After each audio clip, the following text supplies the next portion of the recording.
Imagine कीजिए एक ऐसा सेक्टर जो करंट फेज में पेसिमिज्म यानी कि नेगेटिव आउटलुक से गुजर रहा है, लेकिन अगले 4 साल में 26% ग्रोथ कैरी करने का एस्टिमेट है, और ये है केमिकल सेक्टर। हेलो एवरीबॉडी, आज के वीडियो में हम 5 केमिकल कंपनीज देखेंगे और इंटरेस्टिंग बात ये है कि इस सेक्टर में अपॉर्चुनिटी भी चाइना से आ रही है और रिस्क भी चाइना से। चाइना आज ग्लोबल केमिकल सेल्स का 46% कंट्रोल करता है, इसलिए जब वहाँ डंपिंग की न्यूज आती है ग्लोबल प्राइसेस प्रेशर में आ जाते हैं, और इसी वजह से इंडियन स्पेशलिटी केमिकल कंपनीज ने लास्ट 2 से 3 साल मार्जिन प्रेशर फेस किया। लेकिन दूसरी साइड पे ग्लोबल कंपनीज अब चाइना डिपेंडेंट सप्लाई चेन्स को डाइवर्सिफाई करना चाहती हैं, और वहीं इंडिया के लिए चाइना +1 अपॉर्चुनिटी क्रिएट करता है। अब ये समझिए, हाई डेट वाली साइक्लिकल कंपनीज पे डाउन साइकिल में प्रेशर बढ़ जाता है, लेकिन लो डेट या डेट फ्री कंपनीज अपने इंटरनल फंड से कैपेसिटी एक्सपेंशन कर सकती हैं। इसलिए हमने सिर्फ उन कंपनीज को सिलेक्ट किया है जिनका डेट टू इक्विटी 0.5 से नीचे है और कैश पोजीशन स्ट्रांग है। मतलब ये कंपनीज डाउनटर्न हैंडल करने के लिए बेटर प्रिपेयर्ड हैं। आज हम ऐसी 5 केमिकल कंपनीज डिकोड करेंगे जहां स्टोरी सिर्फ डिमांड की नहीं बल्कि कैपेसिटी एक्सपेंशन, इंपोर्ट सब्स्टिट्यूशन और चाइना लिंक्ड प्राइसिंग साइकिल्स की भी है।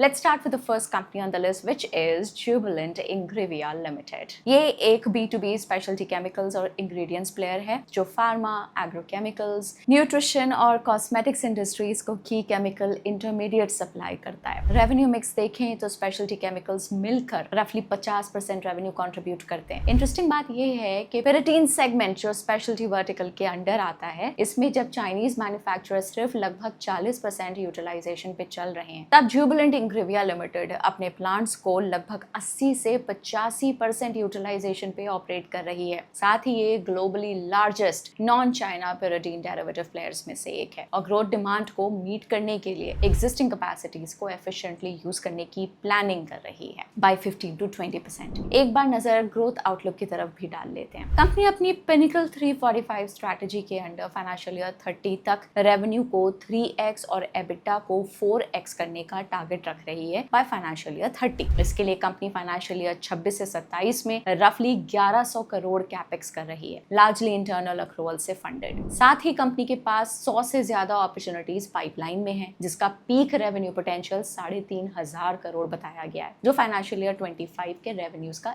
83% है। नए कैपेक्स प्रोजेक्ट्स को लगभग 20% प्लस एबिटा मार्जिन और 20% प्लस आरओसी थ्रेशोल्ड्स पे टारगेट किया जा रहा है, जबकि करंट एबिटा मार्जिन और आरओसी दोनों अभी रफली 11% है। लेकिन कुछ चीजें मॉनिटर करना जरूरी है। Q3 में स्ट्रॉन्ग वॉल्यूम ग्रोथ के बावजूद रेवेन्यू लगभग 1% ईयर ऑन ईयर डिक्लाइन हुआ, mainly softer global chemical pricing की वजह से। साथ ही की सेगमेंट लाइफ साइंसेज जो टोटल रेवेन्यू का लगभग 40% कंट्रीब्यूट करता है, वहां मार्जिन प्रेशर में है और सेल्स ग्रोथ भी लास्ट 3 इयर्स में वीक रही है, लगभग 20% डी ग्रोथ हुई। ये कुछ इंपॉर्टेंट फंडामेंटल फैक्टर्स हैं जिन पे इन्वेस्टर्स को कंपनी एनालाइज करते वक्त नजर जरूर रखनी चाहिए। हमारी अगली कंपनी है GNFC यानी कि Gujarat Narmada valley fertilisers and chemicals limited. GNFC exactly यही करती है। ये एसेंशियली 2 सेगमेंट्स में ऑपरेट करती है, फर्टिलाइजर्स रेगुलेटेड एंड स्टेबल और industrial chemicals high value segment. ये बेसिक रॉ मटेरियल्स जैसे कि अमोनिया बनाते हैं और उसको फॉरवर्ड इंटीग्रेट करके हाई वैल्यू केमिकल्स में कन्वर्ट कर देते हैं। GNFC इंडिया की अकेली ऐसी कंपनी है जो एसिटिक एसिड और फॉर्मिक एसिड बनाती है। ये पूरे साउथ ईस्ट एशिया और इंडियन सब कॉन्टिनेंट में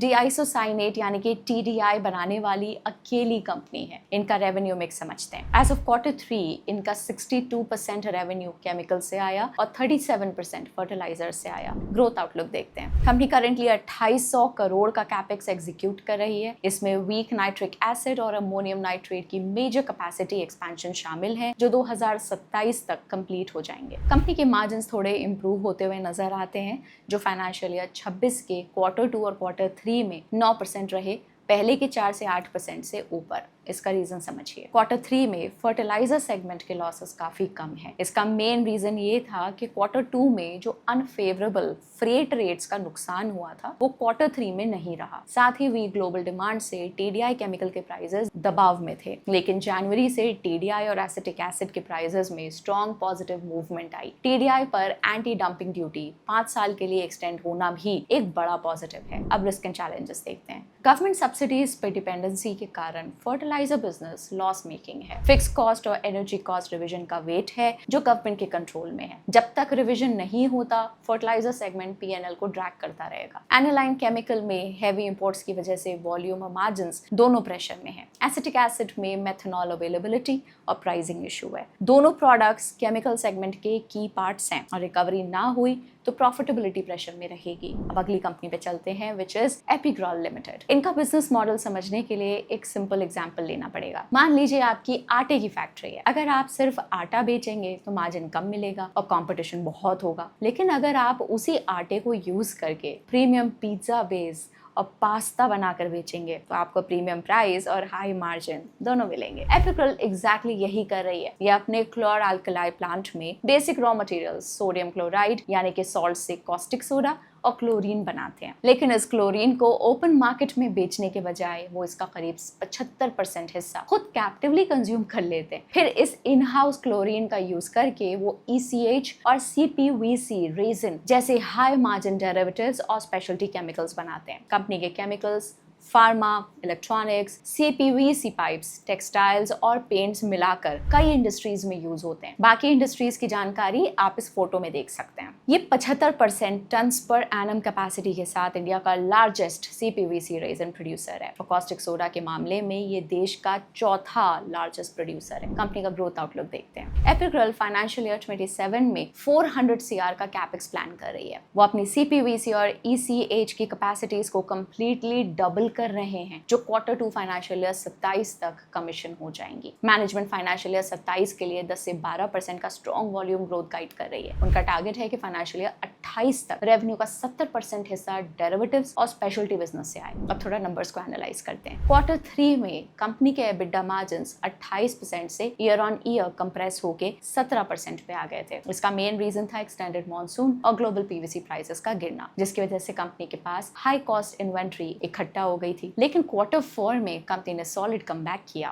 और highest ever quarterly revenue of 736 CR hit किया with 15% quarter on quarter volume growth. Management ने स्पेसिफिकली पॉइंट आउट किया कि Q4 में मार्जिन्स बाउंस बैक करके 23% हो गए क्योंकि इनकी एक्सपेंसिव इन्वेंट्री क्लियर हो चुकी थी और रॉ मटेरियल कॉस्ट नॉर्मलाइज हो गए। मिड नवंबर से डिमांड ड्रास्टिकली पिकअप हुई और प्लांट यूटिलाइजेशन लेवल्स 80% के ऊपर चले गए, जिसने ऑपरेटिंग लेवरेज का सॉलिड बेनिफिट दिया। रिस्क एंड चैलेंजेस देखते हैं। एक बड़ा रिस्क है अडानी और रिलायंस मैसिव PVC कैपेसिटी ला रहे हैं, जिससे कॉस्टिक सोडा की ओवर सप्लाई हो सकती है और एपिग्रॉल के फ्यूचर प्राइसेस और रियलाइजेशन पे प्रेशर आ सकता है। कॉस्टिक सोडा की प्रॉफिटेबिलिटी ECU यानी कि इलेक्ट्रोकेमिकल यूनिट्स के प्राइसेस और डिमांड सप्लाई साइकिल पे निर्भर करती है, जिससे रियलाइजेशंस पर असर पड़ सकता है। नेक्स्ट कंपनी है लक्ष्मी ऑर्गेनिक इंडस्ट्रीज लिमिटेड। ये एक B2B केमिकल मैन्युफैक्चरर है जो सॉल्वेंट्स और chemical intermediates, pharma, agrochemical, paints और पैकेजिंग इंडस्ट्रीज को सप्लाई करता है। रेवेन्यू मिक्स में एसेंशियल सेगमेंट का कंट्रीब्यूशन ऑलमोस्ट 70% है, लेकिन फाइनेंशियल ईयर 22 के बाद वहां ग्रोथ लार्जली स्टैग्नेंट रही है और मार्जिन्स भी सिर्फ 3% के आसपास ही हैं। दूसरी तरफ स्पेशलिटी सेगमेंट का कंट्रीब्यूशन अभी कंपैरेटिवली छोटा है, लेकिन ग्रोथ और प्रॉफिटेबिलिटी दोनों बेटर दिखते हैं, जहां मार्जिन्स ऑलमोस्ट 23% तक हैं। लक्ष्मी ऑर्गेनिक का एक chemical ethyl acetate Indian market में रफली 34% मार्केट शेयर है और ग्लोबली भी ये 7th लार्जेस्ट मैन्युफैक्चरर में काउंट होते हैं। लेट 2025 में एसिटिक एसिड प्राइसेस रिकवर हुए और Asian shutdown specially China side में होने की वजह से स्प्रेड्स इंप्रूव हुए, जो कंपनी के एसेंशियल सेगमेंट के लिए पॉजिटिव था। ये 320 से 330 US डॉलर पर टन जोन से रफली 360 से 380 US डॉलर पर टन तक आ गया, क्योंकि acetyl chain pricing directly margins को इंपैक्ट करती है। बेटर स्प्रेड्स यहाँ की ट्रिगर बन सकते हैं। साथ ही चाइना ने कुछ केमिकल और agro related export rebates reduce किए हैं अप्रैल 26 से, जो इंडिया के लिए चाइना +1 सोर्सिंग अपॉर्चुनिटी क्रिएट कर सकता है, स्पेशली एग्रो,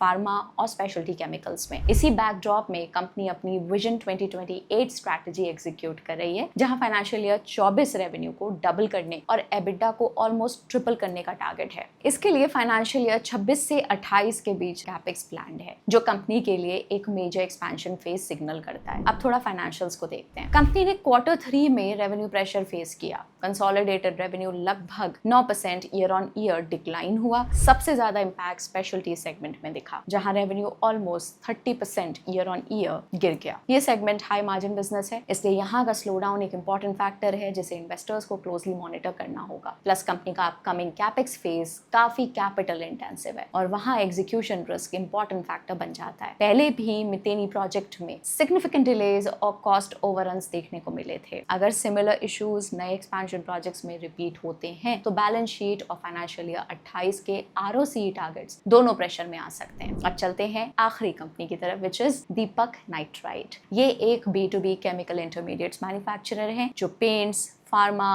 एग्रोकेमिकल्स और लैमिनेट्स जैसी इंडस्ट्रीज को इनपुट केमिकल सप्लाई करते हैं। कंपनी के पास 34 प्लस प्रोडक्ट्स और 56 प्लस एप्लीकेशंस हैं। इनके दो सेगमेंट्स हैं, फिनोलिक्स एंड एडवांस इंटरमीडिएरीज। इसी फिनोलिक्स में कंपनी का रफली 50% मार्केट शेयर है एंड फिनोलिक्स सेगमेंट कंपनी के टोटल रेवेन्यू का लगभग 70% कंट्रीब्यूट करता है as of Q3 of financial year 26। साथ ही Deepak nitrite aggressively capacity expand कर रहा है, स्पेशली फिनॉल सेगमेंट में, जहां फाइनेंशियल ईयर 28 तक ऑलमोस्ट डबल एक्सपेंशन प्लान है। इंटरेस्टिंग बात यह है कि कंपनी ने डी बॉटलनेकिंग यानी कि एग्जिस्टिंग प्रोडक्शन सिस्टम के कंस्ट्रेंट्स हटाकर एफिशिएंसी इंप्रूव करने के थ्रू अपनी ओरिजिनल कैपेसिटी से काफी ज्यादा प्रोडक्शन अचीव किया है। मार्च 25 तक यूटिलाइजेशन ऑलमोस्ट 165% तक पहुंच गया, जो प्लांट्स को एक्स्ट्रा रन आवर्स पे ऑपरेट करके पॉसिबल हुआ। इस बिजनेस का नेचर काफी साइक्लिकल है और ये सेल्स नंबर्स में भी दिखता है। Q3 में दीपक नाइट्राइट का रेवेन्यू सिर्फ लगभग 3% ईयर ऑन ईयर ग्रो हुआ with almost consistent net margins. लेकिन बिगर स्टोरी कैपेक्स की है। कंपनी फाइनेंशियल ईयर 28 तक रफली 14,000 करोड़ का एक्सपेंशन एग्जीक्यूट कर रही है, जो उसके करंट एनुअल रेवेन्यू का 1.7 टाइम्स है। इसका बिगेस्ट प्रोजेक्ट है 11,000 करोड़ का फिनॉल टू पॉलीकार्बोनेट कॉम्प्लेक्स, जो इंडिया की इंपोर्ट डिपेंडेंसी को टारगेट करता है। कंपनी के पास अभी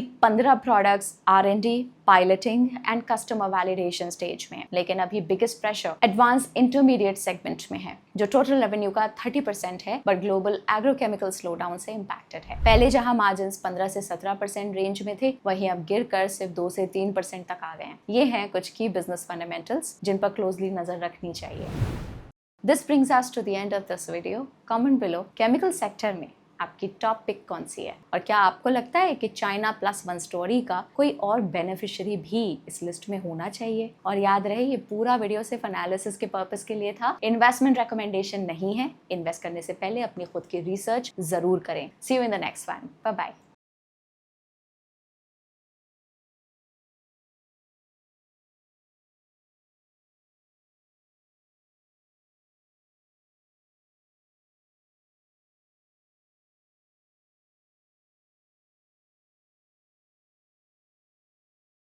Investment in securities market are subject to market risks. Read all the related documents carefully before investing. Please read the risk disclosure documents carefully before investing in equity shares, derivatives, mutual fund, and or other instruments traded on the stock exchanges.